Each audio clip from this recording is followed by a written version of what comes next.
Hello everyone, আমি দিয়া। তোমরা কেমন আছো? আশা করি সবাই খুব ভালো আছো। আমিও খুব খুব খুব ভালো আছি।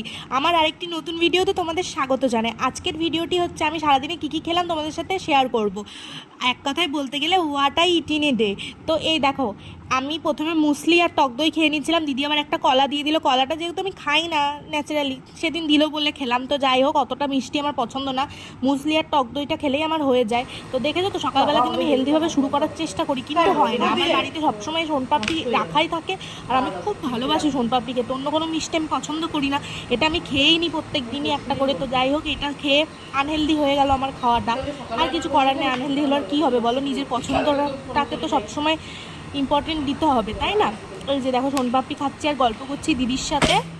এই যে তারপর আমি মৌসুমি লেবুর জুস খেয়ে নিয়েছিলাম, আর তারপরেই একটা আনহেলদি খাবার খেয়েছিলাম। এই যে এই স্মাইলিগুলো আমার খুব ভালো লাগে। আমি বিকালবেলা এটা খেয়েছিলাম, আর সন্ধ্যের দিকে আমি কর্ন চাট আর দুটো পেঁয়াজি খেয়েছিলাম। এইভাবেই আমি রাতের ডিনারটাও করে নিয়েছিলাম, হেলদি আর আনহেলদিভাবে। মাঝখানে লাঞ্চ করেছিলাম, সেটা তোমাদের সাথে শেয়ার করা হয়নি। ভিডিওটা ভালো লেগে থাকলে লাইক, শেয়ার, কমেন্ট করুন।